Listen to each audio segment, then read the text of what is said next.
then I'll speak a few words and then you can speak.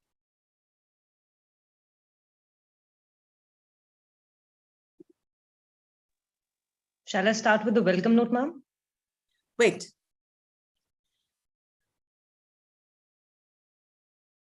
Hello, everybody. This is a very special day when we are felicitating the people who have cleared NETs. And today we have a special guest with us, Ms. Parvati Salil, a former student of TES and a brilliant author and speaker. She is doing her PhD in the UK, and she is going to share with us a lot of her insights about education abroad and things that will help all of you. So we'll begin today's program with a welcome address by Suyasha Agarwal. Suyasha? Thank you so much, ma'am. So I'll start. As Balthazar said in the Comedy of Errors, small cheer and great welcome make a merry feast. I, on behalf of the family of TES, welcome you all into today's Felicitations session. At first, I'll welcome our honorable guest, Ms. Parvati Salil, an aspiring scholar from the University of London and an author. 2 books named to her are Rhapsody and The One I Never Knew. Next, I welcome Mrs. Kalyani Walat, person behind TES and a teacher that every student looks up to, who makes our journey of learning literature easy with her amazing techniques. To all the students who have received their result of hard work by passing the exam with flying colors of NET, I welcome you all to your felicitation ceremony. And in the end, all other students of YouTube and Zoom and the online course who have embarked on the journey to clear the exam, I welcome you to the session that I'm sure prove very insightful to you in the end. Thank you so much. Thank you very much. Now, let me speak a few words. It is a matter of great pride to me that a lot of people, like 150 people in all, have cleared NET, and many of them with JRF. I have been able to guide them, and they were really hardworking and very consistent in their approach to their career. And as I always say, it is 90% their work that has helped them achieve this. NET, or National Eligibility Test, is a very important and challenging exam. The National Eligibility Test gives you eligibility to teach anywhere across India. And when you prepare for the National Eligibility Test, you realize that the gap between your MA education and this exam, what this exam requires of you, is pretty big. But it is a very normal thing that after your post-graduation in India, you have to study a lot in order to make your career, because post-graduation is not the end. It is a wonderful beginning. So if you struggle to pass NET, it is only normal, because our subject is very, very vast and it's burgeoning. It is growing exponentially. There are so many opportunities that are waiting every one of you. Not only the teaching job that you are now eligible for, but also a variety of careers of all kinds. Of course, preparing for National Eligibility Test gives you the passport to be a teacher, an assistant professor, but please don't stop with that. You should, like Parvati Salil did, try to go abroad, continue your studies. You should hone your skills in all the various opportunities that will come your way. And you should have hybrid approach and hybrid careers. That is the best futuristic vision that I can give you. Of course, we should all do research, and research is something that really makes you a competent professional. It is not only about a PhD degree. It is about becoming a professional. and having the solid foundation for a career. So we should all do PhD from very accredited and big universities if possible. You should travel, if possible, abroad, otherwise to other parts of the country, and get a lot of exposure. Keep on learning in every way possible, because that is what makes you an excellent teacher and an excellent professional in English literature studies. We are fortunate to be in one of the best disciplines ever, because English literature is like cultural studies. It is the springboard to many, many, many disciplines. You become equipped to do various things when you study the subject thoroughly, and you pass exams and you prepare yourself the right way. So like Christian in Pilgrim's Progress, who traveled with the burden on his back, and the burden just rolled away when he came to the cross. This is a transition. This is the point where your burden rolls away. And you're on your journey to the celestial city. When I teach you, I keep telling you that the celestial city is JRF, which many of you got, many of you achieved. But I was cheating you a little bit, because JRF is only a gate through which you pass. That is not the end. The celestial city is that great career which you will embark on, through which you will be able to contribute meaningfully to your society. You will become famous because of your good work. Everybody will look up to your classes and efforts, and you will become an influential leader of our society for the future.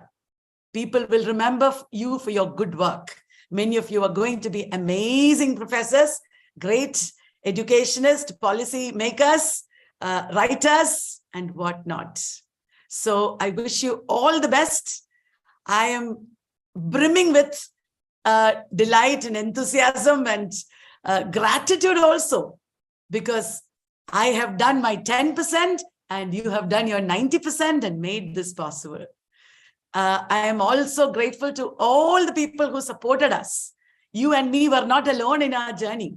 There were lots of people, like 30 people at least in TES, working behind the scenes, doing content development and preparing you in various ways for your exam, and also your own family members and friends who encouraged you. It's a whole society that made us achieve what we have achieved. We are grateful to all of them. I thank all of them on behalf of each and every one of you, and pray to God Almighty that you will get the best possible success in life and the greatest happiness. Thank you very much.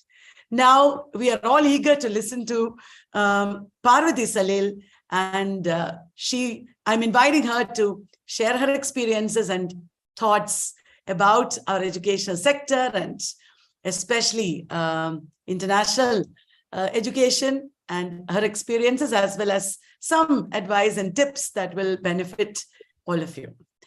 Over to you, Parvati. Good evening, ma'am, and everyone who's here today. Am I audible? We can't hear you. Am I audible now? Yes, ma'am. Yes, ma'am. Yes, ma'am. Good evening, everyone, and I'd like to thank Yani ma'am for inviting me again. It's such an honor to, as a former student, to come back and share little experiences that I've had. So today, what I will be doing is to sort of speak a little bit about how to prepare. And when I say how to prepare, it's not just about applying, and just what are the documents that you require and things like that, but also keeping in mind other concerns like what is the amount of workload, what are the things that you are expected to do, what are the skills that you're expected to develop, what are the kind of assignments that you're expected to complete, what's the workload like, how will you manage your finances and the living cost, how will you manage your physical and mental health. So there are so many aspects which are to be considered. But I think I've also studied at, even briefly, at 3 different universities in the UK now. So I think I would also try to comment briefly on the emphasis on interdisciplinarity and intersectionality as 2 key, theoretical and methodological aspects. So I think these are all important to keep in mind, not just when you apply for a master's or a PhD abroad, but also to develop existing research, to, to sort of explore new research pathways. So, and I'll also try to comment briefly on visiting fellowships and programs. So I hope this is something that you are looking forward to. So the first part is where, let me just share my screen because it will sort of give me some ideas about how to go on. Now, before we speak about any of these things, firstly, massive congratulations to each and every single one of you. And it's also such an incredible moment for you, ma'am. This is your achievement as well. I remember when I was preparing for the UGC NET, I can't tell you, I have relied on the books that you've prepared. For example, the one on literary theory. Even if you've read the original text like 5 or 10 times, the days before the exam, and you want to have a quick look in that sequence, I think your books had a major impact on me as a scholar who was trying to connect the dots, especially having done a BA in communicative English and not really English literature. When I was sort of introduced to literary theory at the very beginning of my master's, I think your books did help me immensely to have some kind of idea about. I remember your book actually sort of speaks about Aristotle's Poetics, through Horace's Poetica, through Longinus on the Sublime, through Sidney, and then goes on to speak about that to sort of get that idea of what Eliot would call the historical sense, the pastness of the past, and its an awareness of the pastness of the past and its present. That kind of chronological awareness is something that I could develop through your books. And I think I have most of the books that were available before I moved to the UK, and even the books on cultural studies. I think I cannot ever stop talking about these, and these were books that immensely helped me to clear the NET a couple of years ago. And I think these were also books that did not stop with the UGC NET or my master's, getting a good grade for my master's. I can tell you, when I came back, I think many of my professors have asked me, how do you have a comprehensive knowledge of things? Though, I might not have been that well read or whatever, I had some sense of what happened before and what happened after and why. So I think that's something that a lot of professors here have really, really appreciated. And I think your book on cultural studies and literary theory, there was one bit where it spoke about post-colonial studies. And I can vouch for you, those texts that kind of had really solidified a really good understanding of post-colonial studies and the sequence. So when I came here, I remember during my master's at SOAS, one of my professors said, Parvati, these texts are really difficult. How do you know this really well? Only we know two things. One, how we sort of study these essays really well for our master's degrees. We can even quote them because we studied by heart for the exams. And the second thing is that kind of comprehensive knowledge of things, that preparation for the UGC NET. So these are things that have really, really, really helped me a lot. And it's such a big moment for you to have 250 scholars clear the UGC NET, and many of them secure the JRF. And so the first thing I want to say is, it is not an easy exam to crack. It takes perseverance and discipline and relentless pursuit and trying again and again and again. So I'd like to start by congratulating each and every one of you, and ma'am, of course, on your success. Now, that's the first thing I want to say. And the second thing I'm going to start with is, I don't know why my slide is not switching to the next one. Let's see. Okay. Sorry, ma'am. I don't know why my slide's not. Yeah, there you go. So preparing for research in the UK. So I'm going to speak about masters and a PhD.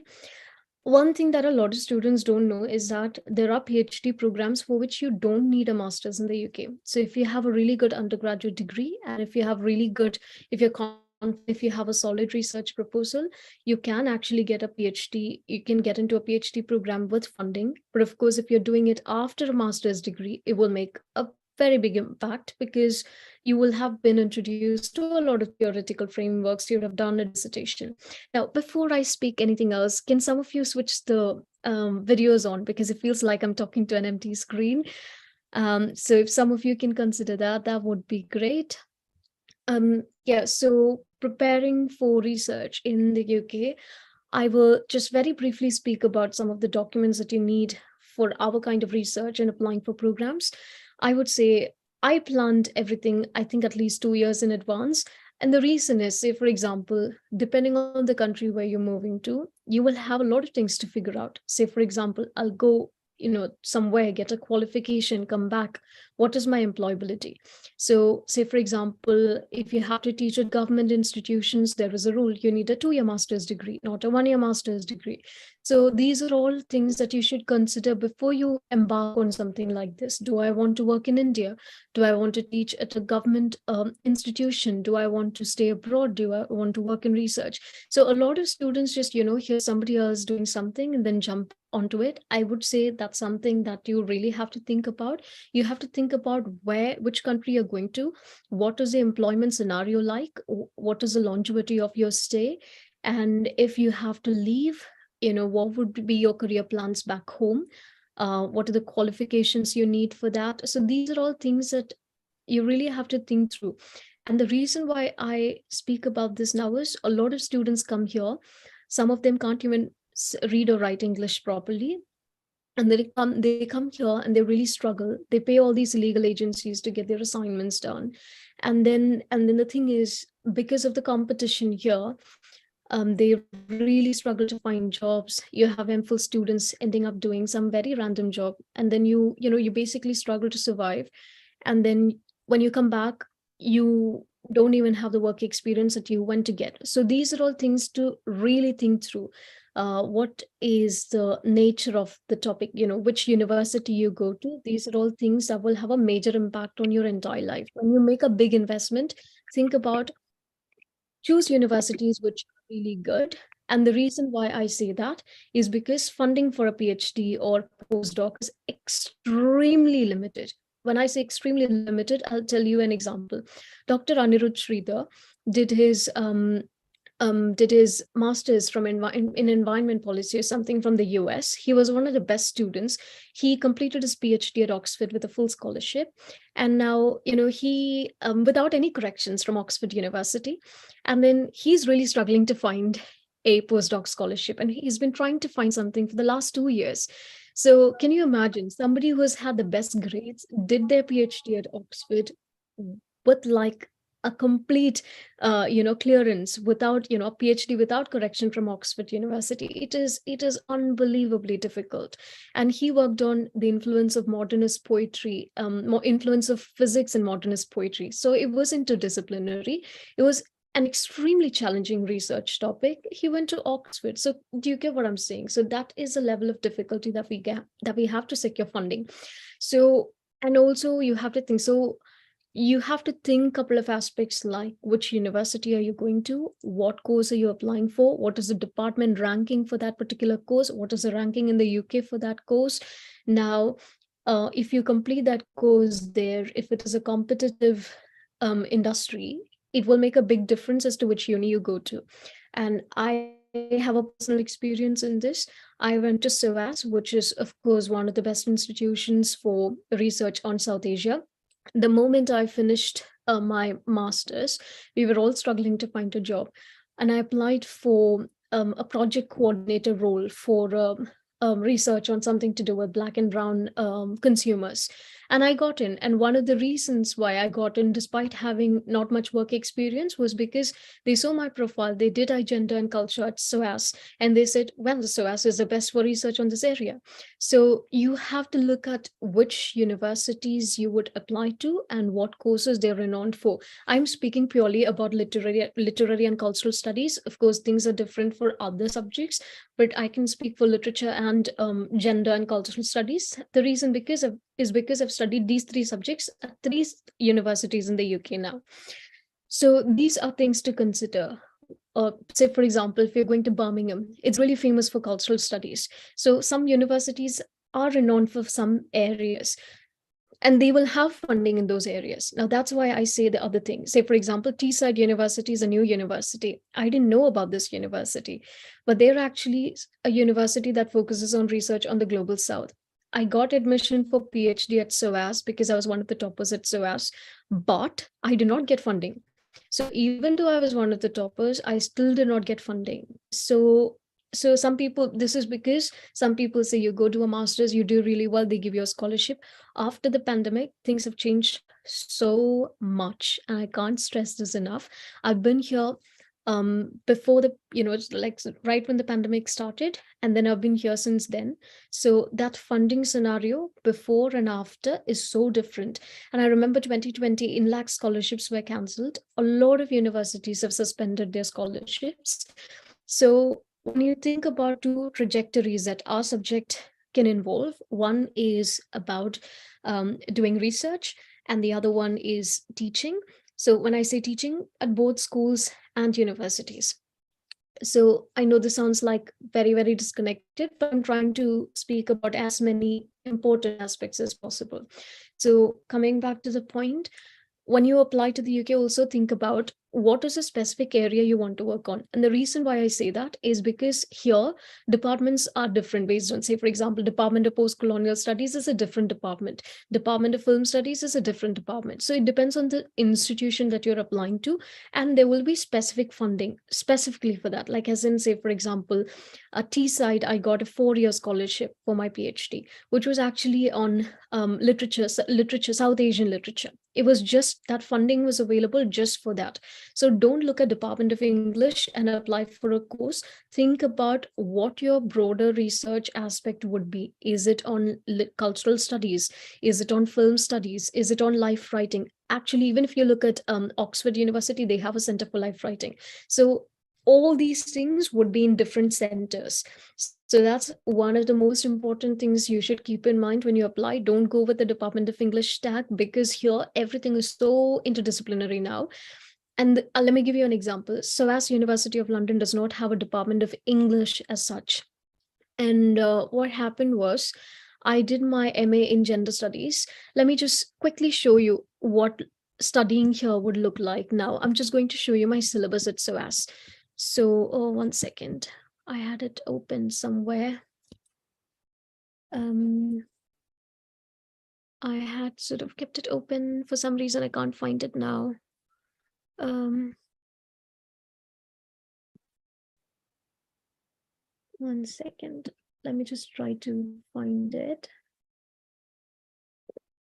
Yeah, got it.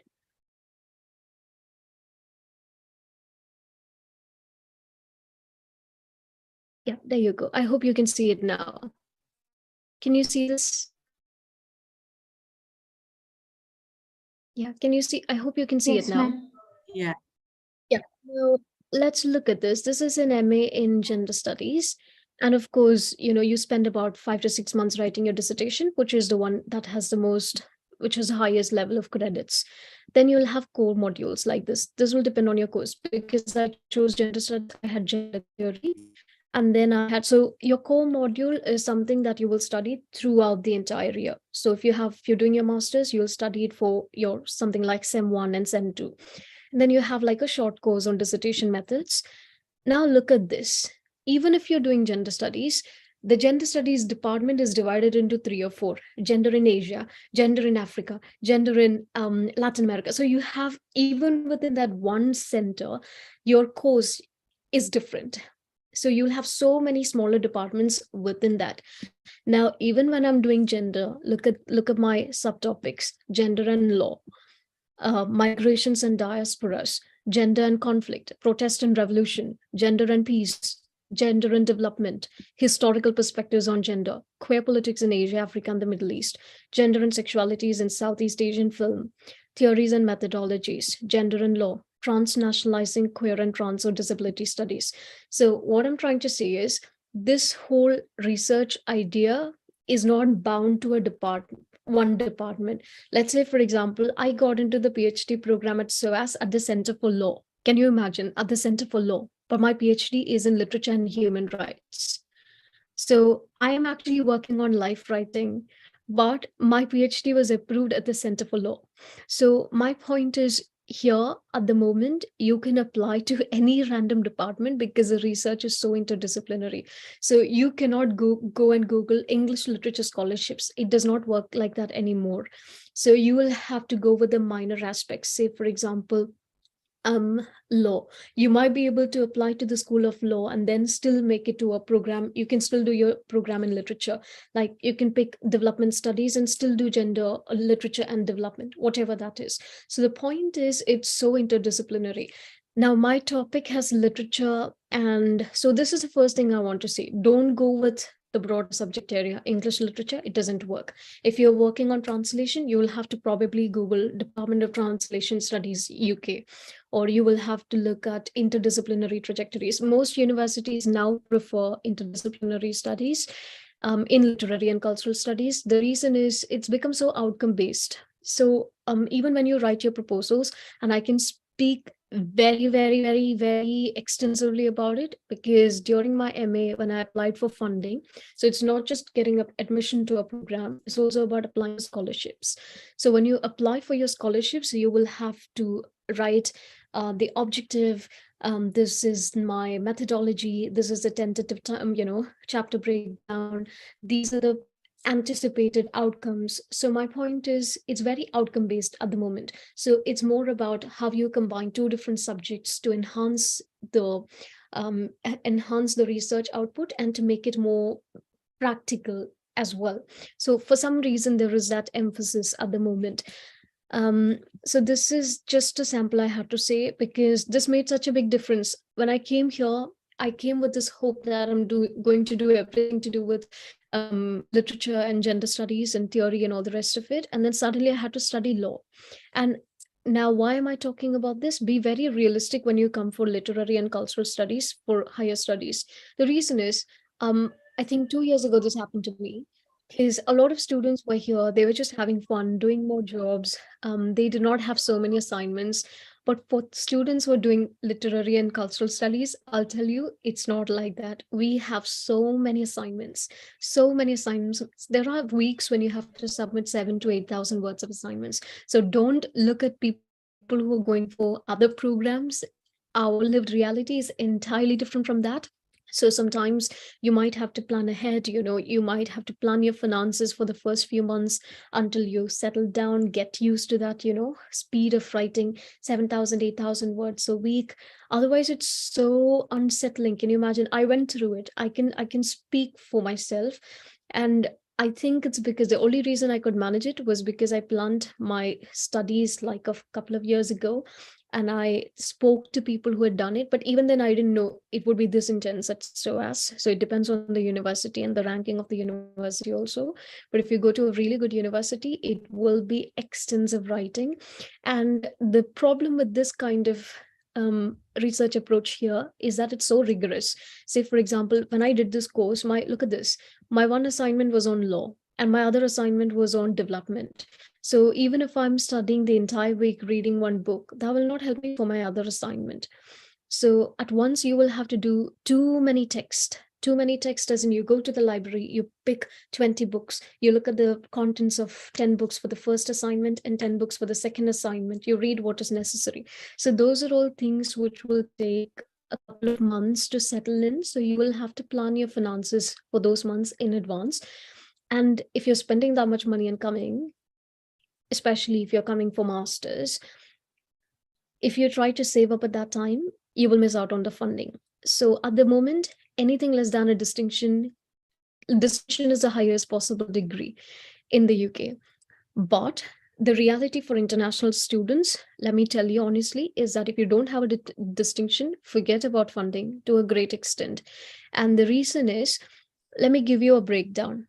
For a home student, for somebody who is from the UK, I'm speaking specifically about the UK. So for somebody from the UK to do a PhD would be about £9,000 a year, let's say 9 lakhs a year. For an international student, the tuition fees is 25 lakhs a year. Okay, so PhD is about 3 to 4 years. So your tuition fees alone is about 1 crore, £100,000, right? So the thing is, when they consider scholarships, right, for for the price that they give to an international student, they can accommodate 10 home students or whatever, right? So per year, I'm speaking per year. So per year, no, they can accommodate about two international students. So now, depending on whether this is outer London or in London, these courses would fluctuate. But the point is, they can accommodate about 5 or 6 students for the course that they invest on one international student. So because of that, scholarships for international students are extremely low. When I say extremely low, it's incredibly low. So I had a distinction from SOAS. So 70 is what you need for a distinction, and I got an 80. I'm not saying that to show off, but my point is that my 9 applications for funding were rejected. Okay, 9 applications were rejected despite being the topper, despite having a exceptionally high grade. It still did not help me. So beyond a point, this is also a chance of luck. But if you're coming here for research, especially for a master's, keep all these things in mind. If you're coming here that year, focus on your research, settle down first few months, focusing extensively on your research. And then once you sort of gotten into that speed of writing and doing research, then you can gradually figure out other things like, say, for example, finding a job. Now, other thing to think about for anyone to do with literary and cultural studies, another thing that's so important is to get something to do with teaching or writing. Now, the weird thing about this country is that you need to have a teaching qualification. So even if you have an MA in English, that is not enough.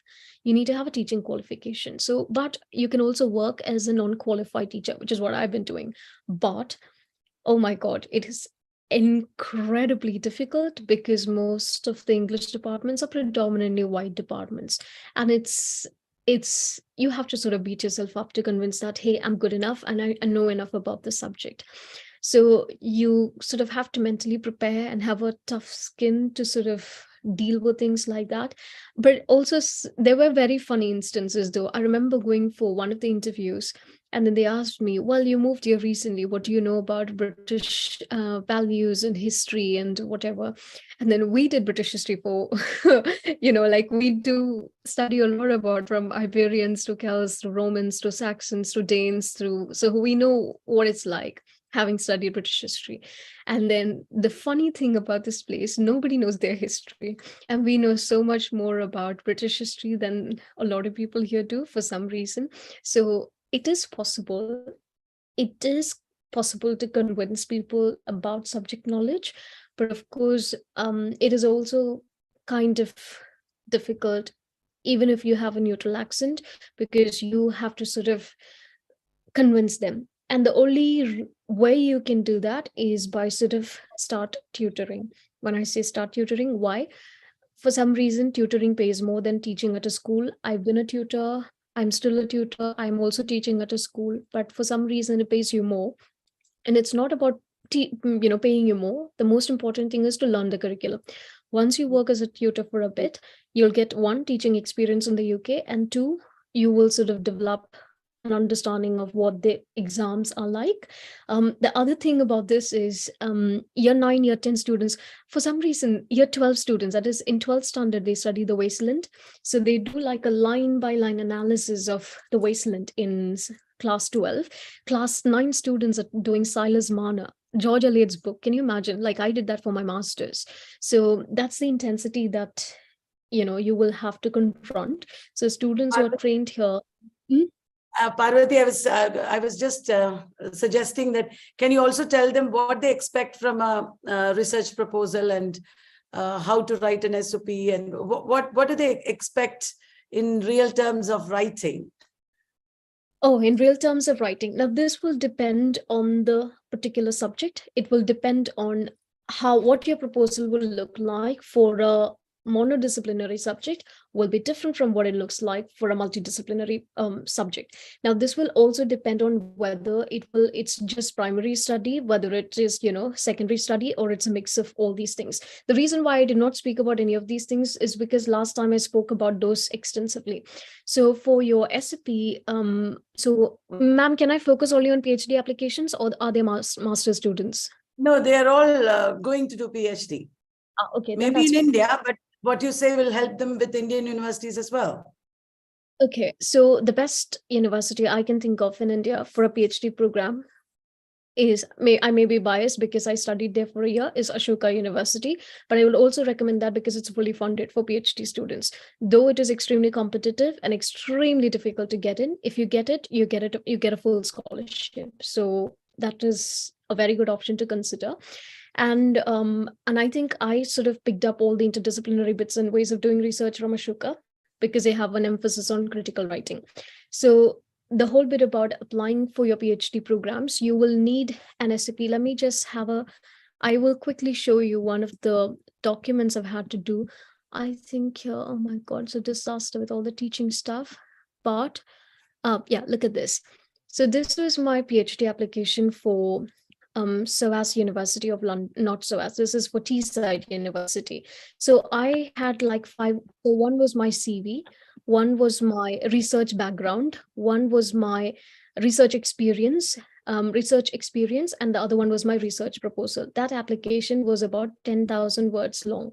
So my point is the kind of documents you will submit will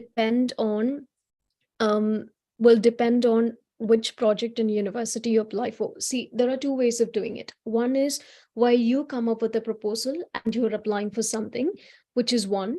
The second one is you apply for an already existing project. So these are the two ways in which you can do things. So if you're applying for your own project, what that would look like would be you will have an SOP.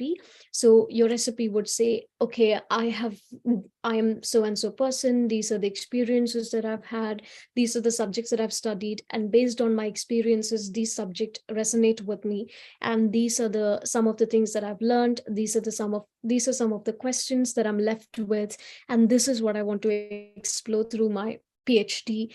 And to explore these are the skills I have, having done ABC internships, having worked in ABC settings, having taught ABC modules. So this is how you write your recipe. So this is what they're looking for. So when they're giving an admission to an international student, their major question would be, how will this person contribute about that person's background? I will give you a solid example of this. When I did my MA at SOAS, they really wanted me to speak about Kerala and what matters to me. As you know, when I studied there, I was 24 years old. They will specifically tell you, as a 24-year-old person from Kerala, as a woman from Kerala, having studied at these institutions, having lived, having had ABC experiences, what do you want to speak about and why? So this is a question that they would ask you. So when they asked me, like, one of the things that my professor said why they chose me at SOAS was because of my SOP. I'd written something about, I totally forgot about, I heard this from my professor, my supervisor at SOAS. So I'd written something like, I studied British history for 5 years in India. And then I'm really interested in decolonial theory. So I'm really keen on this rise of decolonial studies in the West. Now I'm actually studying Eurocentric syllabus here in the global South. Like, say, for example, I would study more Western texts than anything else. And then there is a rising interest in the Western academia. So what does decolonizing mean to me? So this was something that I spoke about. And so this is something that my professor was really keen on. So she said she could find my voice there. So when you write your recipe, you have to sort of find your voice. Let's say you're a dancer. So you might be looking at, as a literature student and a dancer, you would have a very different perspective of a subject. See, that's also interdisciplinary, isn't it? So it can be something like, say, for example, crime and psychology and literature. So things like that. So it's absolutely interdisciplinary, and your SOP will look completely different based on what you pick. Is it completely theoretical? Does it integrate theory and practice? Is it solely based on practice? So every SOP will look entirely different. But what it will have is, okay, this is who I am. This is what matters to me. I've studied ABC about this. Based on that, this is what I've learned. These are the questions that remain. This is what I want to explore. And this is how I will explore it. So this is what you have to show. So that strong self should be there. Now, another something that you can't take out of that is positionality. Positionality means who are you and what matters to you and why are you doing it? How will you do it? So these are the questions that you have to answer. So this is for the SOP. Now coming to your research proposal, God, it is dense. If it's Oxford University, they need just 1,000 words of proposal. If it's SOAS, they need 2,000 words. Some people need 4,000, 3,000. Because I applied for an existing project, I had to write a 10,000 word proposal. So it depends. So you write your research proposal. Your research proposal will have what are you going to look at? Then they will ask you for some of these questions. What is your previous research and background? What skills and sets of knowledge do you have? What are you hoping to explore? What is the feasibility of that project? And are you integrating two different subjects? And what is your formal training in that? Have you worked? There are two ways of securing a scholarship. One is to have really good work experience in that field and have a reasonable score. And the other one is to have an exceptionally high score. So these are the only two ways. But then if you have extremely good grades and work experience in that, then that's the easiest way. I think I got funding only because I'd worked in a research project in the UK. I also taught in the UK for 1.5 years. And I also had, because during my PhD panel interview, they said, oh, she has some kind of experience, because they want PhD students to teach seminars. So when they sort of give you funding, they're looking at, okay, will this person be able to teach some of my courses? Will this person be able to conduct some of the seminars? Will this person be able to work at the research center? Can this person manage some administrative duties? So these are things that go on inside their head. And now I think for the last 3 years, I've been mentoring a lot of students in the UK, because in between I went and studied at Birkbeck University of London. They gave me a full scholarship for a short-term program. And it was with Professor Jacqueline Rose, who is like one of the most popular professors in the UK. So even there, these are things that I learned. So it's those things that kind of add to your research proposal. Like, say, for example, I attended this summer school, and then this is what everybody was talking about. And, these are the questions that I'm left with. So using that experience from that, if you mention specific professors, honestly, it will impress them so much. I think when I wrote my proposal, I wrote some scholars from Kerala. I had read a research by Professor Meenati Pillai. I actually took some of the questions from Professor Pillai's research, and I said, okay, I've read, say, Professor Dr. Asha Jacob John, I think, and then I spoke about a couple of professors in Kerala. So you can't pick a Western theory and then speak about something random. You also have to say, okay, I've read these scholars from these areas. And I think SOAS had a big role in that, because my PhD, my MA and PhD supervisor was like, she sat me down and she was like, Parvati, okay, so you want to work on life writing in Kerala. Okay, what I want you to do is to read about, she said, why are you doing this? So I said, the Madhu's incident in Kerala when he was beaten up to death. So I said, this was one of the reasons which kind of made me think about literature, minority rights and things like that. And she was like, okay, so what is Kerala's development scenario like? And then she was like, the first thing my PhD supervisor, my MA supervisor asked me to do was to go study the history of Kerala, history of the development discourse. And because this person was murdered, beaten up, she said, what are the laws and regulations like? So this is how I came to the trajectory of literature, gender, law and human rights and development studies. It was not planned. So they will ask you, what is your personal history? What is your, society's history? What is your literary history like? Then depending on the things that come out of your mouth, they will give you random subjects to study. Now, the important thing about this is you don't have to know everything about every subject that you're going to do. You just need your primary footing in one subject, and then you use insights from other subjects. And I think I would not have been able to survive SOAS without Ashoka, but I would say Ashoka was more difficult than SOAS because at Ashoka there were about 30 subjects a year, and that was way more difficult than the one, and I've mentioned this before, more difficult than SOAS because of the number of subjects that we've had to study. But I think that kind of interdisciplinarity, that is something that every professor would look for at the moment. Say if I say I'm interested in just literary analysis, let's say literary study, they will ask you world literature. They'll ask you to read world literature. And then world literature, kind of, there's one new theory on by Pascal Casanova, which speaks about intrinsic criticism and extrinsic criticism. Now, when they speak about intrinsic and extrinsic criticism, one is like speaking about, our practical criticism and new historicism. Then they will ask you, go and study the context outside the text, which is where you look at the politics of the text, you look at the geographical natures that go into the text, you look at the environmental aspects, the gendered aspects, the historical aspects, the contemporary aspects. So this is how it goes at the moment. And for some reason, there is this emphasis, where is the self in the research? It's a very big question. I think I've been asked by the 9 professors I've worked with at SOAS, by the 3 professors I worked with at Birkbeck, and by the 4 professors I'm working with at Teesside. So now my PhD panel had different professors from different subjects. One was a professor in law, one was a professor in humanity, at the Center for Humanities, one was a professor of literature. And then so what they're interested in is, are you able to ask that questions about yourselves and then look at different disciplines while having a primary footing in one? So are you enthusiastic enough to do that? Are you confident enough to do that? Are you ready to challenge yourself? For some professors here, any subject they study is a way of their life.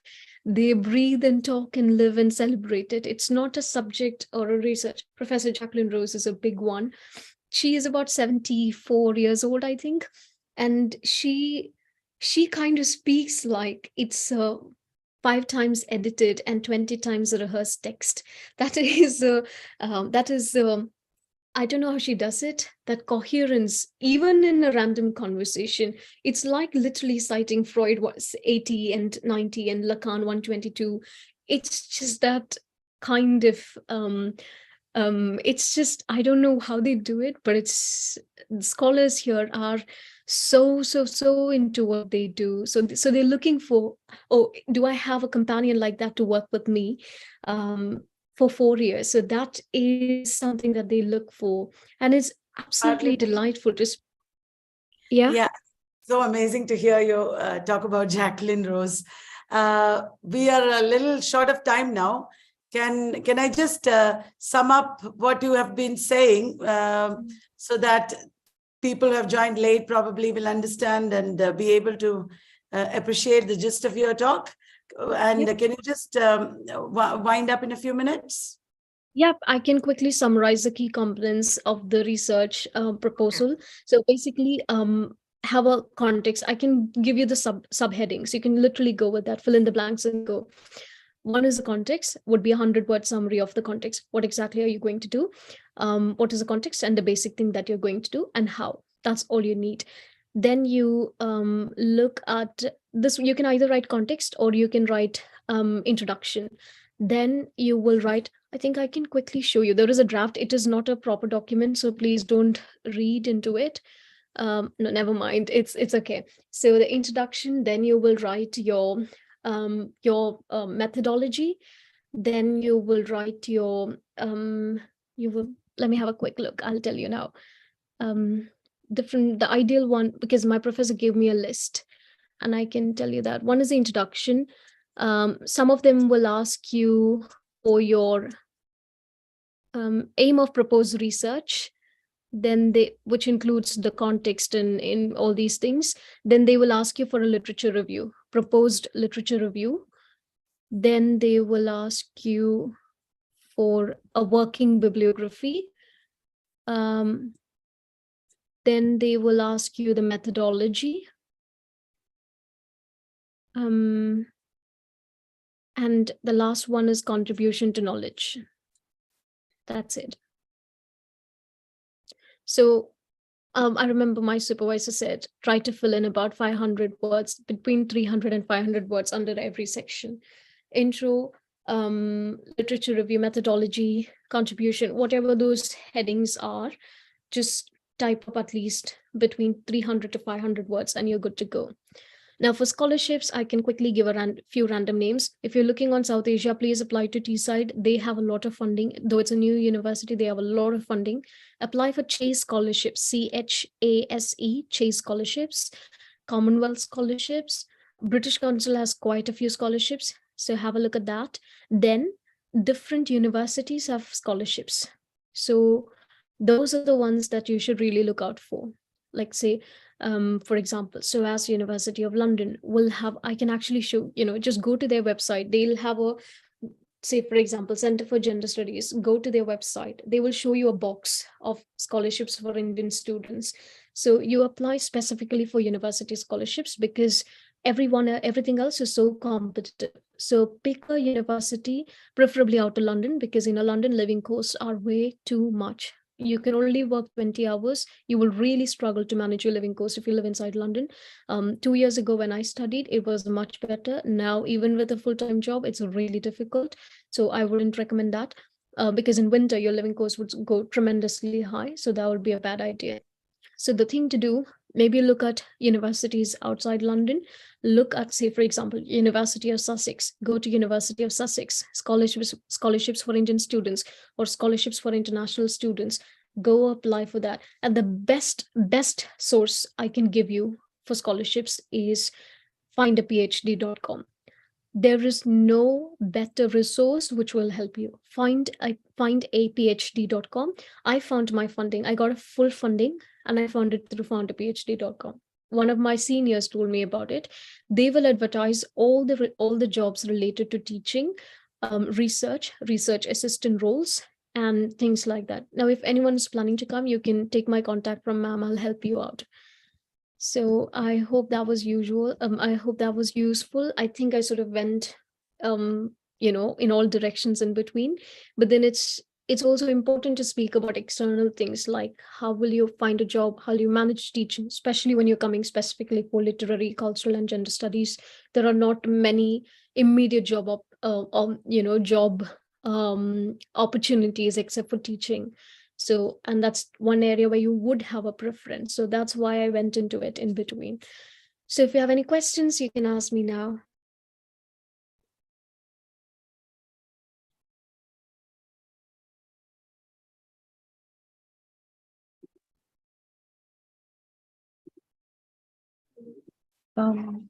Ma'am, can you please tell us what is what time of the month or the time of the year we can find the maximum kind of these scholarships or the Openings. I think this is no longer a big aspect, to be honest, I think, because a lot of universities have their own start dates for PhD programs. Unlike master's programs where you have 1 or 2 start dates, for PhD programs, some of them, the only way to go about this is to just keep a list of universities you want to apply to and keep a look at their websites, because there are general scholarships that you can apply to, like Commonwealth or around this time. I know between October and January, Oxford University's deadline I think is 8th of January, and then they have one deadline in 8th of January.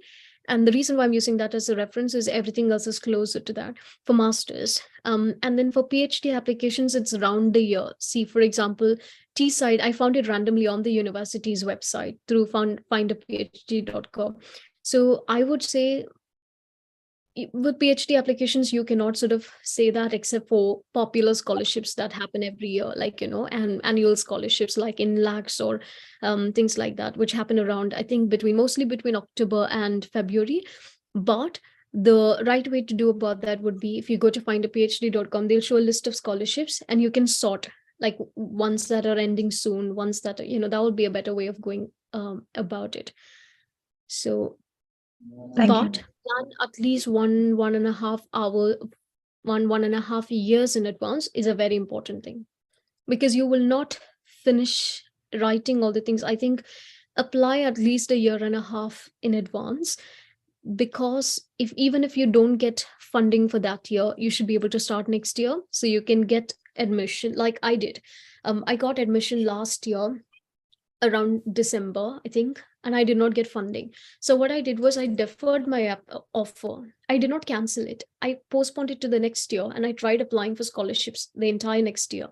So I did not, get that from SOAS, but I got it somewhere else because I planned everything complete. So when you apply to one place, you might have to tweak the application here and there, but then you will have everything ready. So that is important. And for Oxford and Cambridge applications, it's 7,000 rupees, I think, for your application fee. Oxford, Cambridge, LSE, these have, application fee. Other universities don't have application fee. So Thank you so much. That's okay. Go on. Is there Anybody any else? question? Hello, ma'am. Can I have a query? Small query, ma'am. Yeah. Go on. Hello, Pavu. And I am just doing a small job right here at TES. I just take classes for them for general paper 1. Myself, a PhD research scholar right here at Kerala. Am I audible to you? Is there any problem regarding the audio? It's glitching, but it's okay. Okay. I will just stay close to the mic. Okay. So right now I'm a PhD scholar right here at Kerala. So I have heard about some of the opportunities because we are getting links regarding the opportunities abroad in many countries where if we have research experience in India, like for 2 years, we can apply for like Fulbright scholarships in other countries and all. Or is that opportunity, or is you have talked about some great points as well, like our experience, research experience, right? Is that clear? Am I clear to you? Can you hear me clearly? Okay. Yeah. Okay. So I have just noticed that you have just talked about some great point system regarding our research experience. Okay. So I just want to know some detail about all those things. And we have a like 2-year experience. What are the other opportunities that we can get in countries like UK? Because my guide, my research supervisor is a Fulbright scholar. So in similar manner, do we have such and such scholarships available? Is that something that you can put some light upon? Yeah, absolutely. So remember, I did speak about this briefly, didn't I? So your scholarship, you will be awarded a scholarship based on whether you have a really good grade or you have a really good work experience in the field, research experience or teaching experience, and or both. So this is how it works. And then if you have are you speaking about PhD options or are you speaking about job options? Now that's something that you should clarify for me. Just PhD options I was checking in. PhD options. So PhD option, see, at the end of the day, the most important thing that would determine your selection would be your research proposal. See, for example, you can have an excellent research proposal, excellent background, but they might not have the staff to support you. So sometimes when an application is rejected, is not because the application is not good enough. They might not have the staff to supervise. So let's say, for example, even if a professor is available, let's say they're on research leave during the period that you're applying for, and there's nobody else in the department to supervise it. So those are things that are, that are beyond our control, isn't it? So, but if your research proposal is something that they can accommodate, if they have the facilities for it, if they have the staff for it, and if that university has a funding for it, if you have a really good academic profile and relevant research and teaching experience, of course you will, very, very likely be considered for that scholarship. Did I answer your question? No, because I am right now I'm a PhD scholar myself. Okay, I am pursuing my research and I have completed 2 years here itself. Does that benefit me in any sense in other country as a research scholar? So what you should clarify for me is, are you planning to, maybe spend a semester or a year abroad during your PhD? Yes. Do you want to start your PhD and are you speaking about visiting fellowships then? Yes, visiting fellowships. Yeah, right. That's the thing. I was thinking like, do you want to apply for a PhD from the start? So I was confused. So for that, you can think about, there are a lot of scholarships. I told you I got one last year. Birkbeck does a lot of programs, especially because Professor Jacqueline Rose does a lot of events like that. So last year, I think there were 3 professors from Kerala and they all got a full scholarship. So it was for 2 weeks. And then it was about, the tuition fees was 1 lakh or something. And what they did was they gave a full scholarship. Some of them even got the travel expenses and the living cost. So you can look at Birkbeck. Birkbeck does a lot of events like that. So as will never do something like that. Birkbeck will do. Edinburgh, University of Edinburgh does a lot of events. You can have a look at the summer school programs. A lot of them are funded. LSE has one. LSE does a program in gender. I think they have a gender studies program. So you can look at that. Oxford and Cambridge, of course, have a lot. Then another one would be, you can look at British Council's visiting fellowships. British Council has visiting fellowships. You can also use Find a PhD to find it. They will have something advertised. That's very good. Manu, maybe Manu and others who need some help, as Parvati said, can contact her personally later. Thank you, ma'am. Yeah, absolutely. Don't worry about that. Yeah, I'd be happy to help. As I told you, we're running a little short of time. So can we just move on to the next item? Parvati, it was amazing listening to you as usual. And these are the inputs that we have got from your talk. One, whether it is in India or abroad, you have to plan in advance. As soon as you decide to go abroad, you can't do it. You have to plan in advance. And you have to research on the universities, find out what are the main strong points of each university, whether your work will be supported there, and choose your university properly and work according to the requirements of the university. Thirdly, you should have a very good grasp on the subject. And as much important as the subject is your perspective, your personality, and your connection with your roots. You need to know who you are, what your identity is, and why you're doing this project. And you should have your own thoughts about it. And also, when you write a research proposal, you should write about the context, which can be the introduction. You should write about the methodology. You should be very clear about what is the aim of your proposal and your research questions. You should have a proposed literature review. That does not mean you should already have read everything in the literature review in detail. Of course, you should have read much of it, at least a little bit, so that you develop your perspective. But you can also propose to read up more on these authors and secondary sources that you have listed out. And you should have a working bibliography. Sometimes they ask for an annotated bibliography so that they know that you know what you're talking about. And also, you should be aware of what is the contribution that you can make to this area in which you research on. Am I right, Parvati? Yes, ma'am. That's a comprehensive summary. Yeah, because I made notes. And if any other doubts you have, you can look up findphd.com. Right. So thank you so much. You must be really tired. You spoke for an hour. And now, Parvati, would you be interested in taking a quick look at an analysis of our results? How many people passed from where? I can do that really quickly because I have really analyzed it. Take a look at this.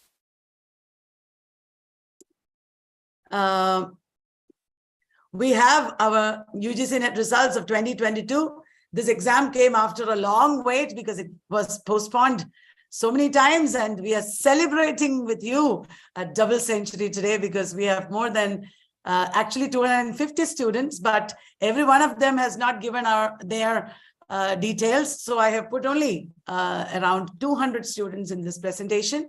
But don't worry, this is a double century and I'm not going into every wicket and every run we will do it quickly. And the JRF is total 50 plus. And total number of NET we have is 200 plus. Isn't that amazing? Each and every one of you is here in this 250. And it is your achievement and your future that has been made here. And I'm sure this is a very good inspiration for everybody who's listening to us. And even for me, because I'm inspired to work better and more sincerely for the students in future. Now, the JRF winners, we have a number of people from West Bengal, because West Bengal people are really hardworking, really education-oriented. They really mean it when they study. They are like a model for all of us. We have, you won't believe this, look at their names. They're all here with their numbers. We have 12 JRF from West Bengal and counting. It is not all. We have not got the details of every one of them. And from Tamil Nadu, it is again a very great matter of pride for me. We have 8 JRF from Tamil Nadu itself. From UP is also a state of go-getters. They are really determined to pass this exam, and there are so many people studying really hard from UP. We have 7 JRF from UP and Bihar. And look at our own Kerala. We have 7 JRF from Kerala as well. And from Haryana, you will be amazed at the number of people who are coming up to study with us from Haryana. There are so many of them who got JRF as well as NET. And it's really wonderful, because Haryana used to be a little reluctant before, but now the things have completely changed, thanks to all of you. 8 JRF from Haryana and Rajasthan, and also from Uttarakhand, Jharkhand, Maharashtra, Delhi, we have over 50 JRF. Take a look at some of the students from TES who have achieved it. There are so many people who have really worked hard. I just put a random picture of our students. And take a look at our NET winners. From West Bengal, it is 27 and counting. I have all the names here. Many of them are our online students, and many of them are our YouTube students. It doesn't matter what kind of student you are. What matters, like Parvati also was saying, what matters is who you are.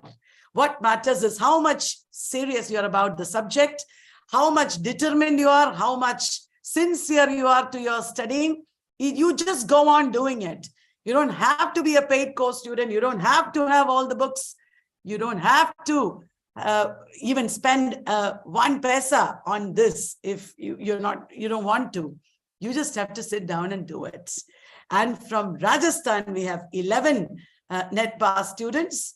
They are also very enthusiastic people. I also had a Rajasthan PSC coaching program here, from which many people just passed with flying colors. It was so amazing to teach them. They're such serious people. And from Uttar Pradesh, 13 and counting.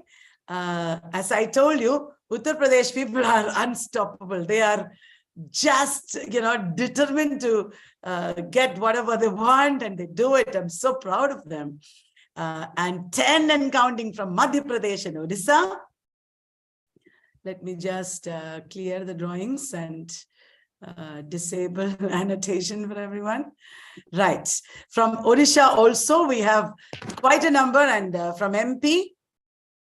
And from Himachal Pradesh, Uttarakhand and Jharkhand, 6 and counting. We have put a picture of some of our off-campus program students here. They were all getting back to me saying, ma'am, because of the workshop we passed. And from Tamil Nadu, 18. Tamil Nadu people, I just love them. They're so simple and sincere, and just, Shweta will be talking to us today. She's from Tamil Nadu. We have them all here. So I'm so proud of you all, guys. So really proud. And 18 from Gujarat, Haryana, Punjab, and Chandigarh. That belt is really coming up these days. So many people passing from there. You can find your names here. All of you, I've put your names here. Haryana, Gujarat, Chandigarh. And from Maharashtra and Karnataka, we have got 8. I'm sure there are more because Maharashtrians and Karnataka people are also very education oriented. From the Renaissance times in India, they were like that. And from Manipur and Assam, surprisingly, lots of Northeast people are discovering TES these days. In every batch, we are having lots of people from Northeast. I'm so proud. From Jammu and Kashmir also, it is legendary that they used to come here. You know, since the beginning of TES, I've had students from Jammu and Kashmir, even in my off-campus programs. Congratulations to you. And we have people from Chhattisgarh and Bihar. So proud of all of you guys. All from all over India, such an amazing group. I have put another off-campus picture here just to inspire you. Some of them clear, that's why you may find your faces here.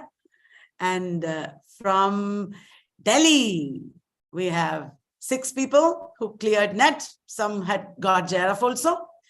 And from my Kerala, there are 63 people that we know of, and maybe more, because at least 50 people are there who have not given us the numbers, the register numbers, so we didn't put them here. So tang. I have to move a little fast with Kerala people because there are so many of them. So proud of you all. Congratulations to each and every one of you. Now, well done. We are really proud of your efforts. Why we brought Parvati here is because I wanted you to hear the enthusiasm with which she will talk about her journey there, and because I want you to be the next speaker. I want you to scale really great heights. Going abroad is not impossible. It is not even as difficult as Parvati probably made us feel it is.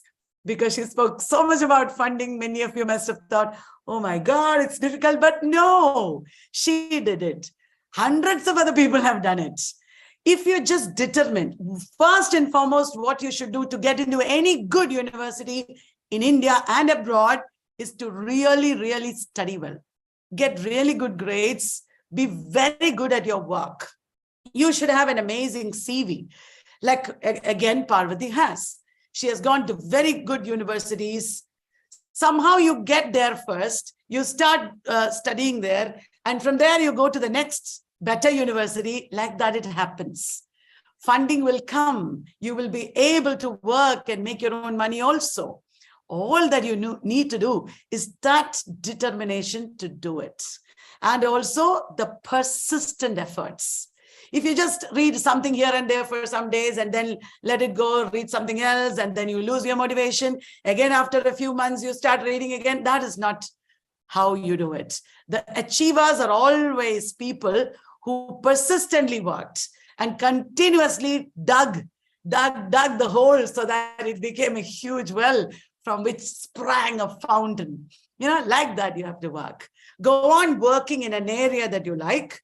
For example, you saw how Parvati was, you know, when you listen to a lecture, first and foremost, it is not for lecture notes or point 1, point 2, point 3. It is not only for that we listen to a lecture.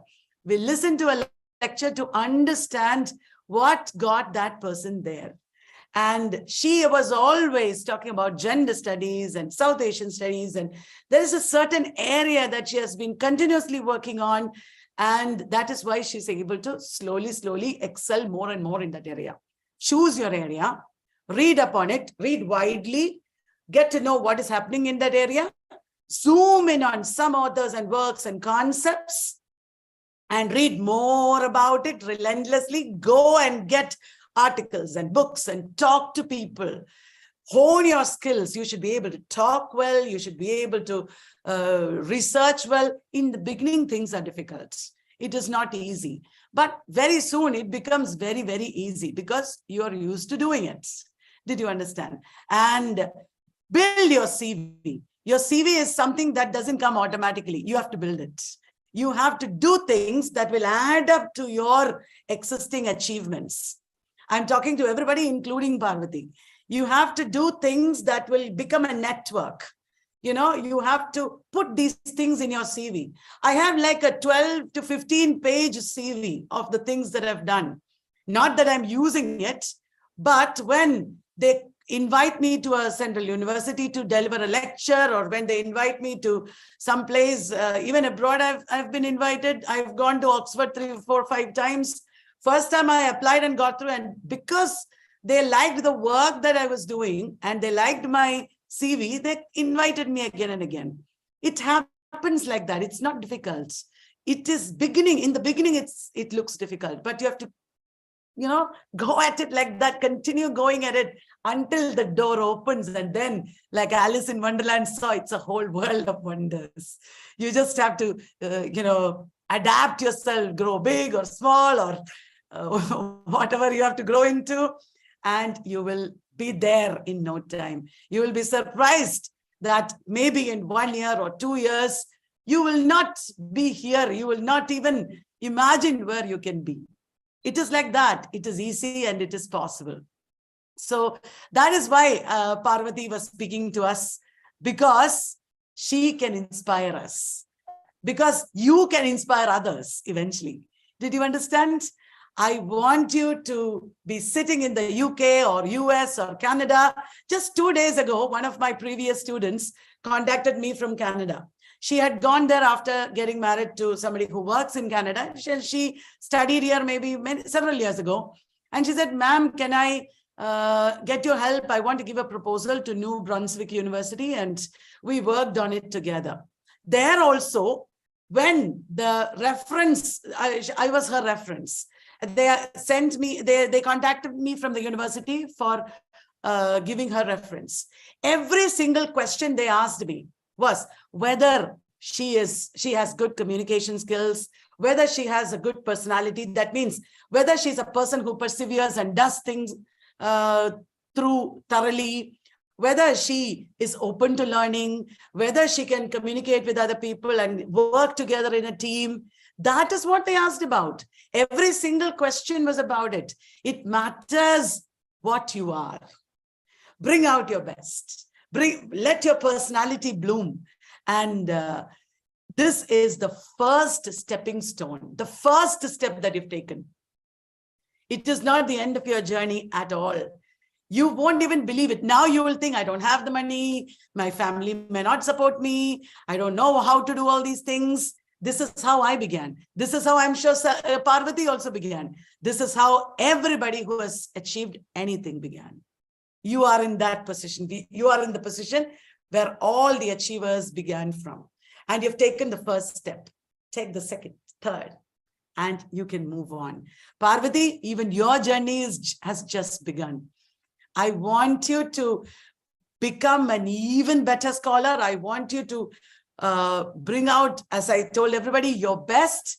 You should be speaking to my students eventually as a professor at Oxford or Cambridge, as a person who is internationally known, as a person who has written books that we aspire to read, that are prescribed in our universities. Your name should come in this exam, Parvati, which my students will be writing. One of the options should be Parvati Salil. Not only Parvati Salil, each and every one of you should have your name in that question paper that made you go round and round and round and go crazy. That should be your aim. You can do it. Promise me that you will try to bring your name in that question paper. And people should be answering, okay, option A, Parvati Salil, full marks. Okay? That is, Parvati Salil is an objective correlative. Parvati Salil means each and every one of you in that list of 250 that I just showed you. It is possible. Go on doing very good work. Go on learning more and more. You should, every year in your life, every step in your life, you should have a target that is higher than you. Think of Professor Jacqueline Rose or some great professor that you meet in your journey. Be like them, outgrow them, even do better than them. Like that, you grow, grow, grow, grow. In no time, the little saplings that you are will be a forest. Not even a banyan tree, but a forest. That is my wish for you. I'm so, so proud of every one of you. And I know that many of you are going to do it. I know that this day we spent together, because of your result and because of the discussions that we have had, I know that your life might change even slightly. That slight change might also make a tectonic shift, you know. I believe in that. I believe in each and every one of you. And I know that there will be so many more occasions when I will feel proud like this about you. Okay, now we need to listen to a few of our people. Team TES is congratulating you. All of them are not present here, but they wanted me to show you this picture and say, we are proud of you. And now we have to listen to some of these students who are the achievers today. I call upon, first and foremost, Medhavi Ritu to talk to us. Good evening, ma'am. It's really a blessing of God to be here. And I'm really, really happy. I mean, no words are enough to express my thanks to you, but still I'm trying to put those things into words. In the beginning, you said, ma'am, that students do 90% and teachers do 10%. But for me, I personally felt that you did 90% and I did 10%. That's my personal feeling, ma'am. So thank you very much from the depth of my heart. And I remember on the very first day you promised us that your lives will completely change, like your perspective, you as a person will change. And that has happened to me, ma'am. I can tell that, yes, I have changed from day one. I've changed from what I was, where I was. On this occasion, I would like to dedicate this JRF to you. You didn't leave our hands even in the darkest time. I remember we went through some of the worst time in history, and still you helped us in every possible way. I also would like to thank my parents, my mom, dad, sister, brother, everyone. They helped me for the past 1 year to make this thing possible. And ma'am, I didn't do my MA from any central university, so which meant that even after I completed my MA, I didn't have the depth of knowledge. So like you said, you made me do my bachelor's and master's in like 8 months. I know there's a lot to do and a lot of things to be done, but still, I'm happy that under your guidance, I have taken the first step. So, and I would like to tell the people who are listening to me that the encyclopedias helped me a lot. The linguistics, cultural studies book, all the handbooks which are out there, whichever book is there, whichever I got, it helped me immensely in my journey. And your classes were so amazing. Even if I was tired, I got enthusiastic after listening to you. So it kept me motivating. And most of all, the quizzes were so amazing. I remember you gave us quizzes topic wise, starting from Greco-Roman to the contemporary ones and model test series. Everything, it was completely like a feast, like a literary feast, which I was enjoying. And I would also like to use this opportunity to tell all my dear friends about TES Reading Club. I'm so happy that I was I was a part of it. And there are many texts which we can't read on a daily basis, but reading one act per Sunday helped me a lot. I was really happy when I saw a few questions coming directly from those texts.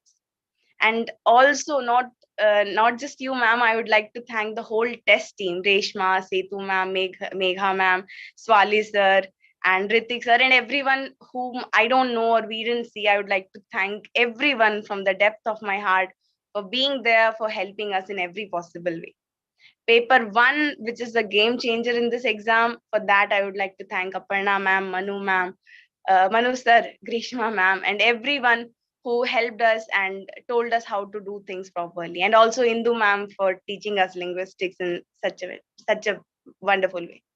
Last, because we are running out of time, I would like to thank my dear friend Princey, who helped me to revise well by asking me rapid fire questions, and all my wonderful friends whom I found in reading club, whom I found in my course, who were instrumental in this. And at last, ma'am, thank you so much from the depth of my heart. Please keep guiding me and please don't leave my hand ever. Thank you so much, ma'am. Thank you so much.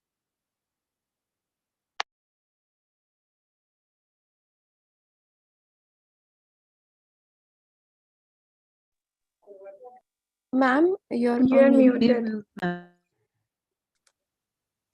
Sorry.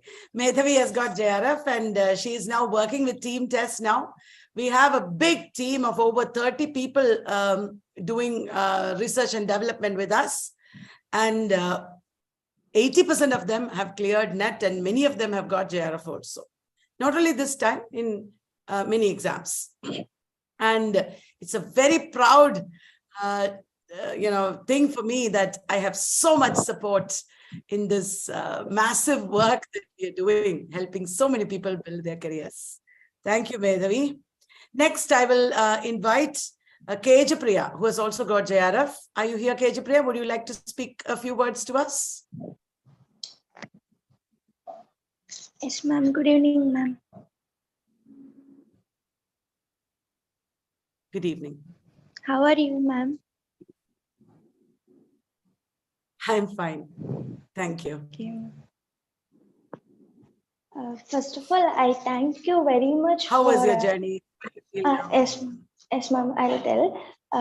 Good evening, everyone. First of all, I would like to thank you, ma'am, because I got an opportunity to attend your paid classes without paying money by coming the second runner-up in test you held in February. And I chose to attend your classes, and along with that, I got the theory set book, and I was there in module 1, and I used all your YouTube videos and lectures for the past 1.5 years, and took notes, used that, but I didn't know the value of revising those days.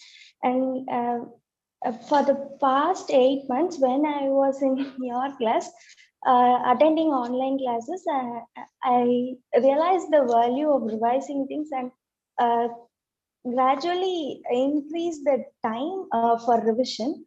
And I couldn't express my gratitude with words, ma'am. I'm so happy that this time I have got JRF.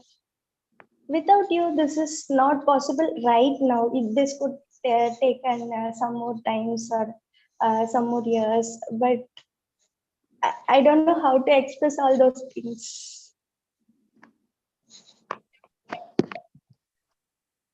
It is already expressed, we understand.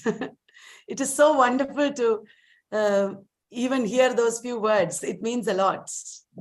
And I'm so surprised that our test 2Q competition, our scholarship programs, etc., have enabled so many people to really, lay the foundation for their career. So many people have cleared NET and JRF who have come to us because of these programs. I'm so thankful to God that He enabled us to give such support to everybody.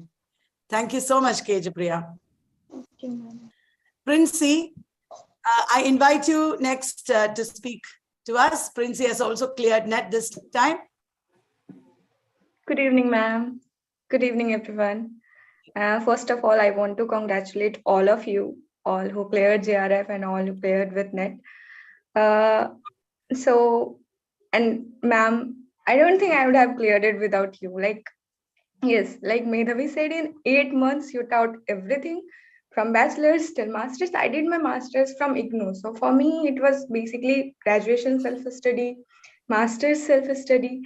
So it wouldn't have been possible without you. So thank you so much. And thank you to the team TES also, Reshma, Setu ma'am, Swali sir. They were always there. Whatever problem was there, technical problem, academic or anything, they were always there to support, to solve all the queries. And you obviously were there. So it wouldn't have been possible without you. So thank you so very much, ma'am. And now I want to talk about students. Like I have been seeing some students who get scared about the exam. We know the syllabus is very vast, but even before starting, they are scared. So I did my master's from IGNOU. If I can do it, you can obviously do it. All you have to do is stay calm and start preparation. Don't think what is the syllabus, what are the authors that are asked. Just start with the preparation. And for my preparation, my major source or only source was Kalyani ma'am. Her books from Bodhi Tree that I have were like, they were enough. If you are following her, I don't think we need anything else. Like we don't have to mug up all those big books because of ma'am's encyclopedia. Of course I'm reading them now, but for my preparation I was totally dependent on ma'am. And I have passed, so I think I was on the right track.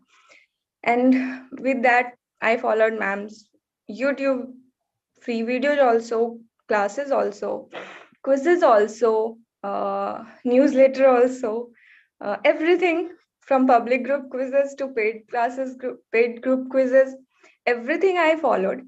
And yes, if you are make a timetable, follow your timetable and inculcate everything you have, and you will definitely be able to clear it. And don't be scared. So first of all, just don't be scared. Don't think what are the authors, what is the syllabus. There are so many things. Like students have been contacting me asking how to do it, how to read, how to study. So just don't get scared of the syllabus. First of all, stop being scared, and then just study whatever is there, and you will definitely pass. So yeah, this is my advice to all of you. Just stay calm. Don't stress out too much. And thank you again, ma'am. And Reshma, and one more girl that I have made such a good friend. We are so good friends now. Medhavi. Like, she was pushing me. Obviously, ma'am from this side, ma'am was pushing me. And from here, see, study, study, study. So these two people have the major role in my passing NET. So I want to thank both of you for this. Thank you, ma'am. Thank you, Princey. Thank you so much. Yes, Princey is also working with our team TES in the research and development wing. Another person I would like to speak now is Kainat. She has also cleared NET. Kainat Ghazal, are you here? Good evening, ma'am. Good evening. Good evening, everyone. Congratulations to all my friends who have qualified JRF and NET. I know how happy I am, so I can imagine how happy you and your families are.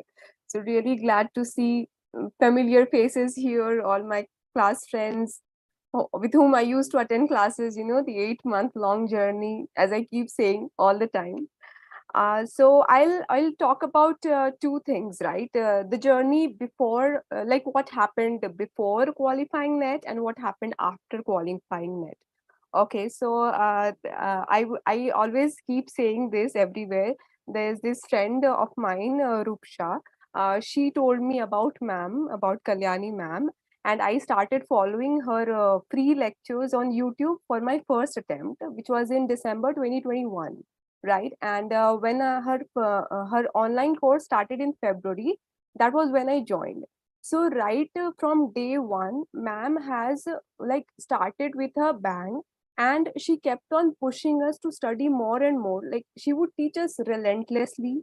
She would give us lots of things to study, and you know, like we used to get overwhelmed. Students would complain to her that, ma'am, we are getting too much to study, like we feel pressurized. And then ma'am would get worried, like how to help them.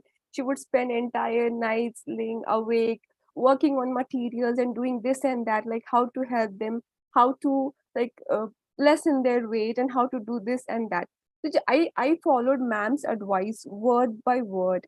And I know because of that consistent reading, being consistent every day, and because of the doing it step by step, taking it one step at a time, I could I could cover a huge amount of the syllabus. You don't, like Princey said, don't look at the syllabus as a whole.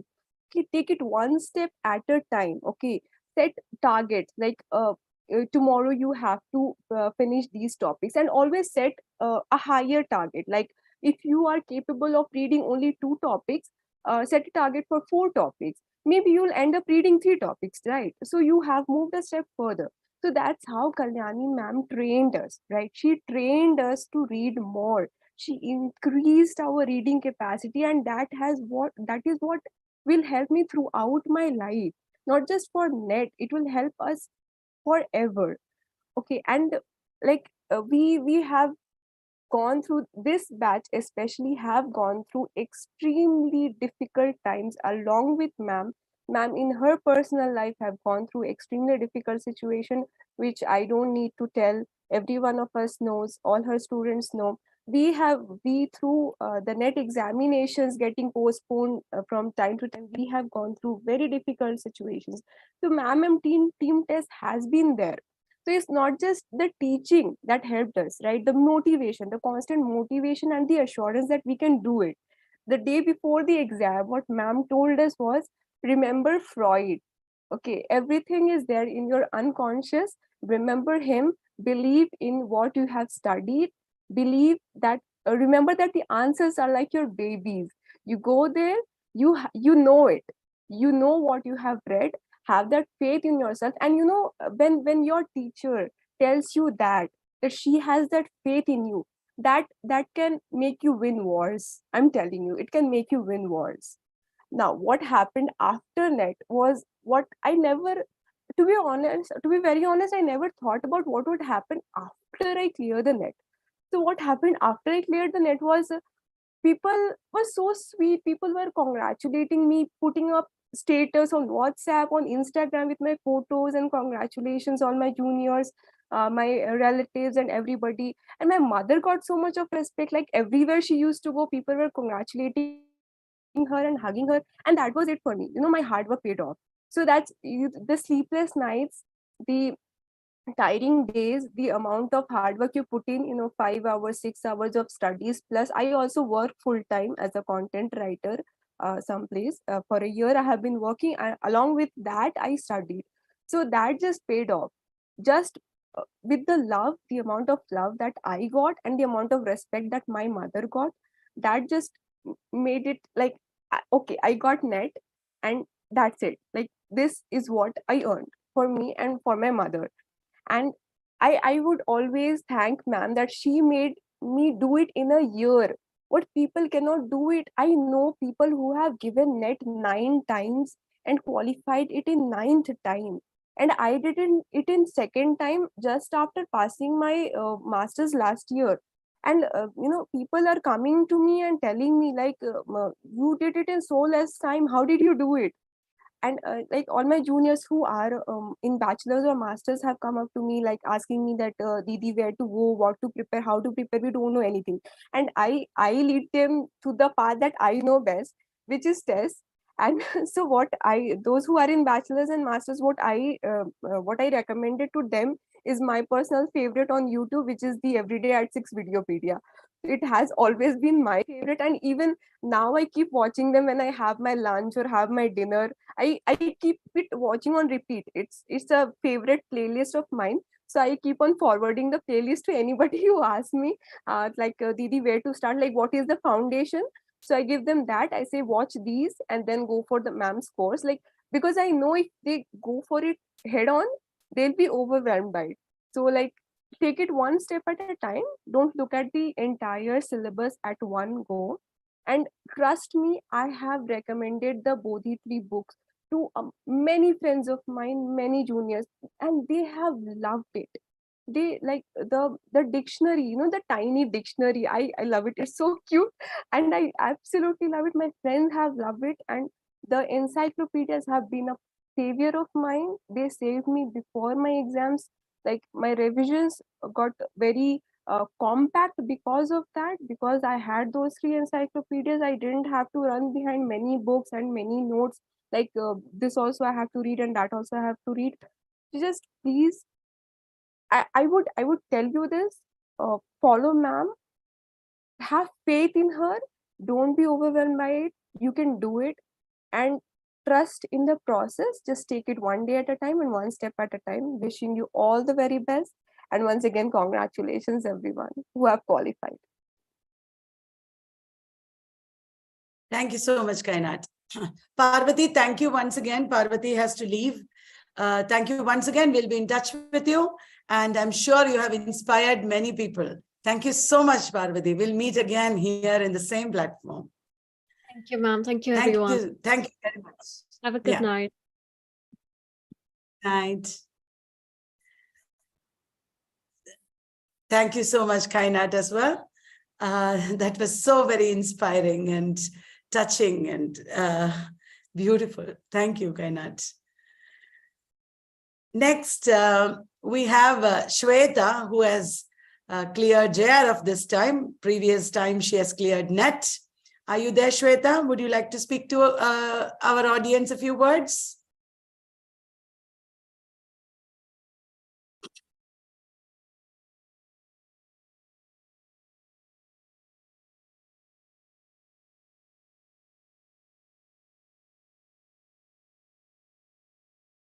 I think my internet connection is a little... Ma'am, I think Shweta is not here. I can't see her name. Yeah. Okay. Let's call the next person. Irfana Parveen, are you here? Yes, ma'am, I'm here. As I'm not well, I'm not. It has been a very video. I hope this is better because I'm having actually sore eyes and fever and all. So it's better not to see me. The picture will do better. Okay. Am I audible?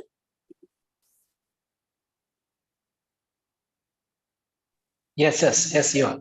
Okay. Thank you. First of all, a very honored session, actually. You gave us all the way how to achieve NET, how to clear NET, and the next foundation you're again putting for us what to do. So this is not a simple thing, I think, because it's easy to just keep us aside. Once you clear NET, there are people who don't bother us, but still you keep coming up behind us.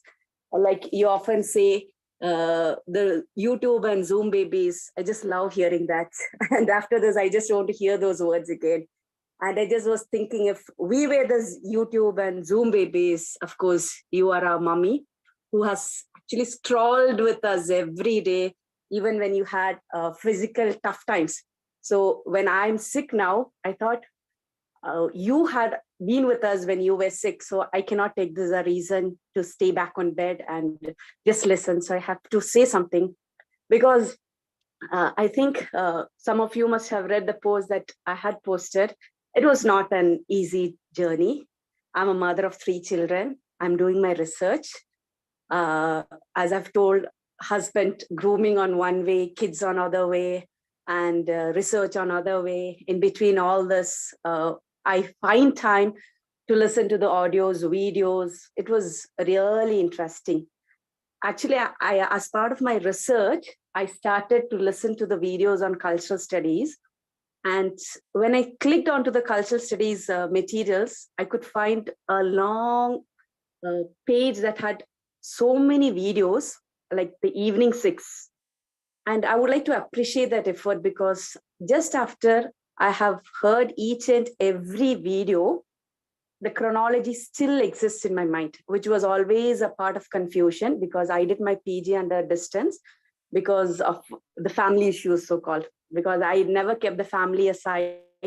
That is always a part of my journey. And I believe that that should be there for everyone because that is always a support. And I still remember the moment when I said I cleared NET, the joy in my 3-year-old son, my 7-year-old daughter, and my 11-year-old son, they were like, wow. So so they asked me, the very first thing is, you heard every class of Kalyani ma'am. They used to join me actually when I used to sleep. I used to play the audios. They used to listen to it. They were actually a part of literature. They were a part of, they kept on listening to stories. And when the stories came in Malayalam and all, they were a bit more comfortable listening to Malayalam stories. They used to say, please, can you please see if the next Malayalam story has come? So more than bringing that inspiration in me, it's wonderful to bring it into the little kids also. So they still earn or yearn for this literature, love for literature. That's very great thing, ma'am. And I really don't know how to say this. Thank you. It's not just in words. It's in my mind. I'm totally blushed. It's so much of love, support, inspiration, motivation. You can find the synonyms of all this. And that is Kalyani ma'am and the team TES, of course, the entire team. And happy to see so many new faces over here that you've gathered from all over India. That's another special moment. Thank you, ma'am, so much.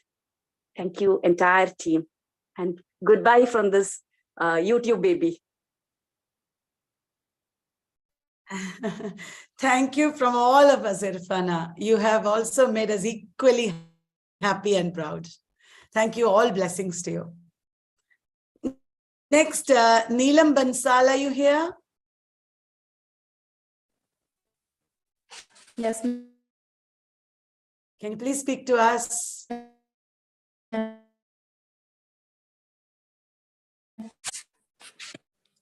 Hello, ma'am. Hello, ma'am. Hello. Can you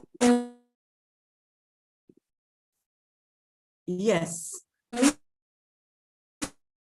hear me? Hear, ma'am. Yes. I think your connection is a little shaky. Yeah, ma'am.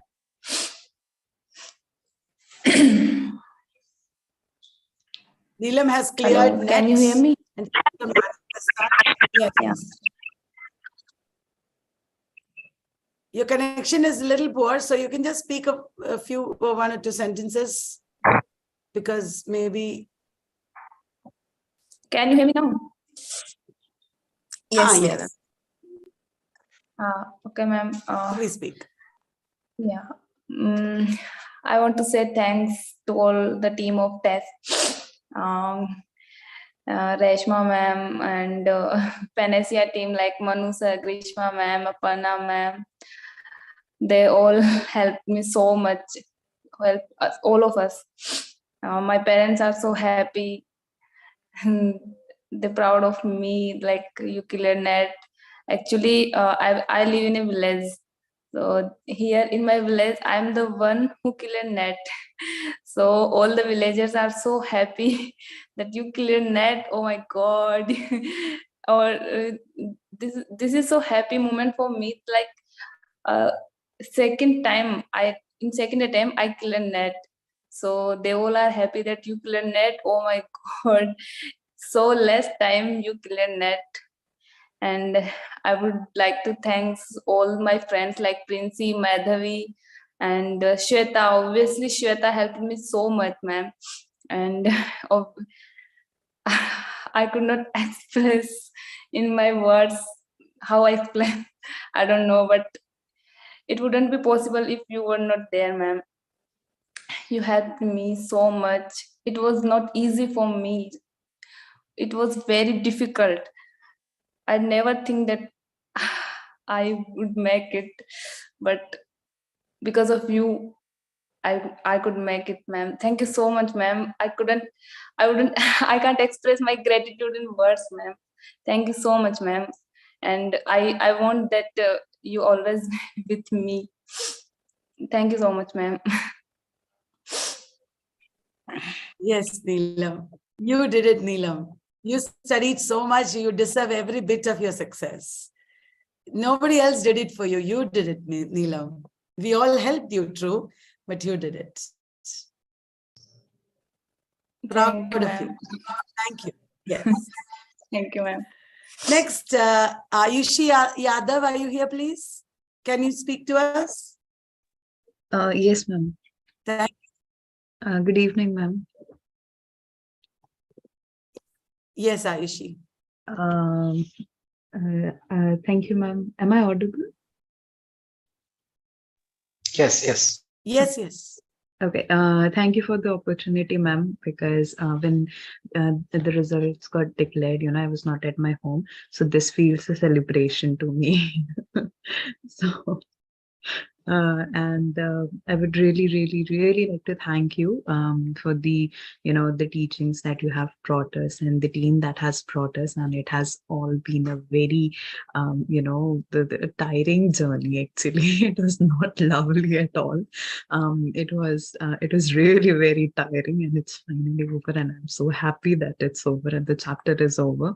But nobody told me that when the chapter gets completed, you experience that the other chapter is there and it's equally difficult and challenging. So yeah, that is there.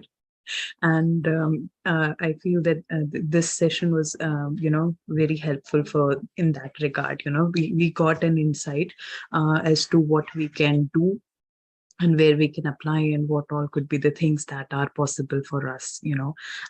Actually, this was my fourth attempt for the net. And this time I was very tired. I was really very tired. I was like, I'm not going to give it if I do not clear it this time. Next time I won't give it. So because earlier when the Feb results were declared, right, in the February, I could not clear from one percentile. So, and I remember you scolding us as well as reassuring us that it's fine and it's your mistake, you didn't do it. And that was the failure lesson that I took it to my heart. And the same situation happened again because I could not get my JRF from one percentile. So I was like, okay, yeah, this one percentile is going to be always there. So yeah, that is another failure, or as well as a lesson I took from this time. So I'm hoping that I would attempt next time and would be able to clear JRF, because I remember when the Feb results got declared, right? Me and my parents, we went on a trip in the month of April to McLeodganj, and we there went to a resort of some sort, and there was there was a person, and she runs resort, and she was also a psychologist. So we were just discussing things, and suddenly this thing came up where my parents suggested that she could just talk to me. And I was like, okay, fine. And there are certain things you cannot share with your parents and your family members, even your siblings too. They are just there inside you. And I felt that and I remember this line that I quoted to her, and it might seem arrogant today, but it was not that day. And I said that, I'm very confident that I know my subject, I know English. I'm very, very confident. But because I cannot pass this exam, there is no validation to it. There is no validation that I know English, that I know. So I feel that this exam was, even though, everyone says that NET is not a source to validate your knowledge, but there is certain need in you that you have to clear this exam to feel, to feel valuable, maybe, or just successful of that sort. So yeah, that was my condition. And this time, so I again joined the course, and I again studied, and I was like, okay, fine. I know all these details. I know all these things that I have done. I know my mistakes, and I just need to focus on those failures, on the causes that were the failures, and I did that. And I'm happy that I could pass, but I'm also sad that I could not get JRF. So yeah, I was, ambivalent. But this feeling of joy, that came because you really, really, really supported us, ma'am.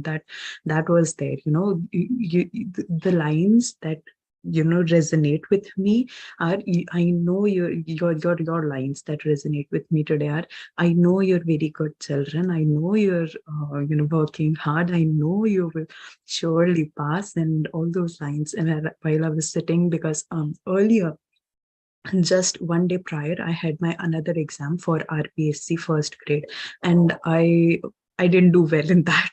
I'll be very honest. So I was just crying, but I was like, no, I don't want to, spoil my NET exam. I just want to focus on that and I need to clear it. So I cried for 15 minutes. I had my session. I was like, okay, fine, whatever. Now I'll take my notebooks and I'll take my everything and I'll just study and I'll just read and I'll revise, and whatever happens, I'll have to, just clear this exam. That's it, because I'm not going to give it again. This is the last time and I have to. So and I'm really, really glad I did it, because I can see the changes in myself, because I have grown tremendous amount of confidence. I have grown tremendous amount of self-love and self-care for myself as well, and I feel validated. That was there for me. So thank you so much for being, you were a conduit for all those, just making a new person, making me a new person. So thank you so much, ma'am. Thank you, Aishi. One important thing that Aishi told us is connected with me also. When you do not pass the exam, unfortunately, if you do not pass the exam one time, you should not just wallow in self-pity and blame other people and think I studied everything and now I'm not going to give it another try. Nothing like that. No negativity, please. Take responsibility for your mistakes and learn from your mistakes. Do it better. And as we all know, Ayushi, who cleared NET this time because of crossing over that 1 percentile, is going to get JRF next time because she'll cross over that other 1 percentile also. Ayushi, you're going to do it. You're not going to give up. You're not a person who gives up so easily, I know. You will be here next time saying, last time I cleared NET, but I was sad I didn't get JRF. But I'm happy now because ma'am said, I will clear JRF, and I studied and I passed. Thank you so much. So that is everybody's story. You just study and you pass, that's all. So all the best for next time, Ayushi. I'm so proud of you this time, and I'll be proud of you next time as well. Thank you so much. Garima Gupta, who wanted to speak, cannot speak, but that's okay. I'm sure there will be another time we'll listen to her. We have Hari Prasad now to speak to us a few words. Don't worry, just a few more minutes. After Hari Prasad, our academic team head Reshma from TES will talk to us, and then we'll have vote of thanks. So Hari Prasad, are you here? Maybe Hari Prasad has slept. Have you fallen asleep, Hari Prasad? I'm sure many of them fell asleep, but it doesn't matter. They'll listen to us tomorrow. Hari Prasad, 3 seconds for you to wake up. I think Hari Prasad is not here. Can't see it. Okay, let him. We won't disturb him. Reshma, you can talk. Hello, everyone. Congratulations. I'm Reshma Rajan, Academic Head of TES. And I can't express. I'm so proud to be here. So proud to see so many of you here. The whole team TES is proud of you. Of course, ma'am is proud of you. And you have been with us in our very bad times also, even when ma'am was going through all that. And you trusted us. And that is a very big thing for us. And as Kainat said, there was one word she said, that ma'am trains you. And of course she does. She trains every one of us. And she trains us also, the team. And that is the training that you got. It is not just a coaching or something, just teaching. It is training for your next step in career, the next step in your life. So all the best for you. It is already 11 o'clock. I am so proud of everyone. And I have also cleared it. And I'm proud of myself also. And congratulations to everyone. And in all your journeys, Kalyani ma'am and TES team will be there for you. and will help you in getting JRF in your research, everything. And thank you so much. Yes, ma'am. Over to you. Thank you, Reshma.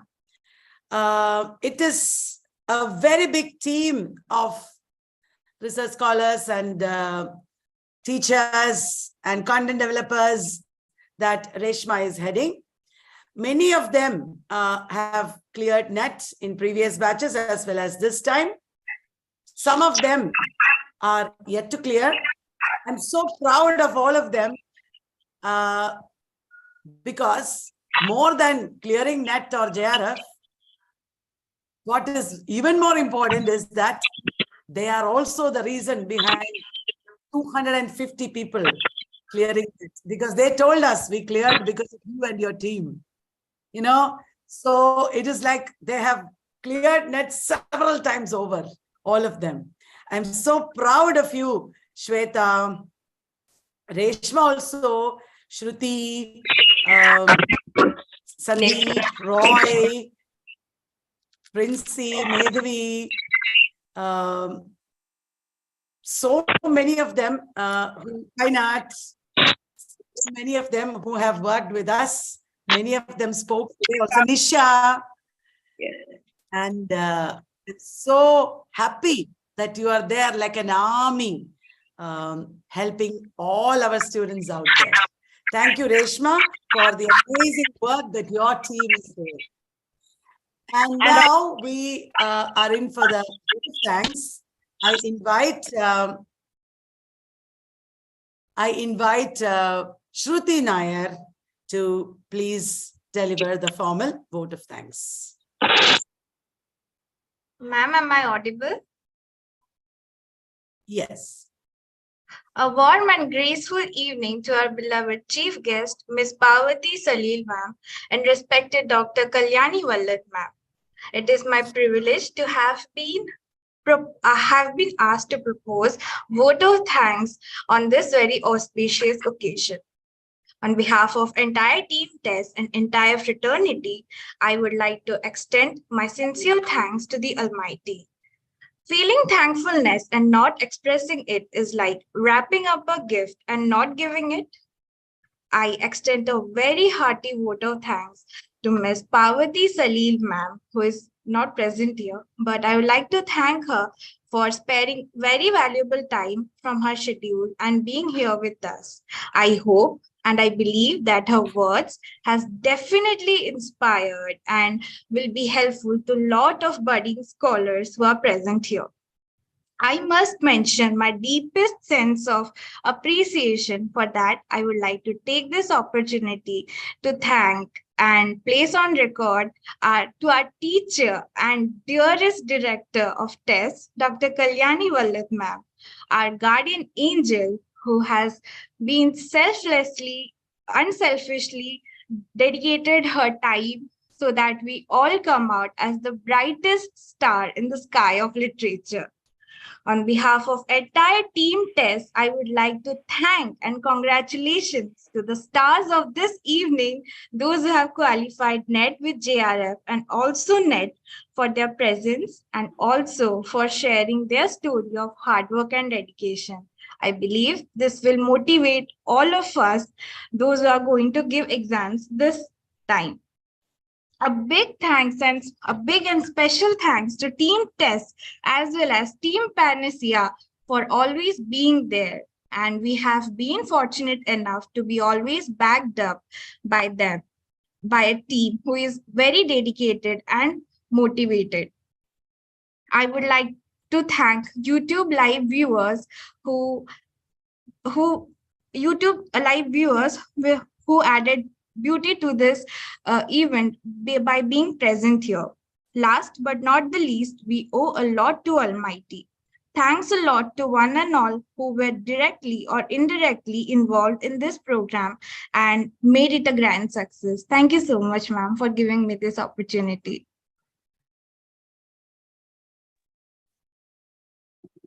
Thank you, Shruti, and thank you each and everyone. I'm sorry that this went on for such a long time, like 2 hours. it is because we are all like brimming over with joy and so much love and all kinds of emotions. It had to be this long, I suppose. I'm sure, like I was telling you before, we will meet in so many other occasions when you are on the way to a very glorious career. I'm sure that there will be so many more accolades that come your way.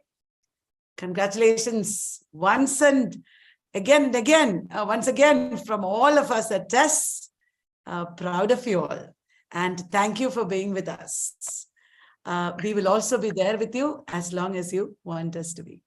Okay, so we have to end the session now. You must be tired.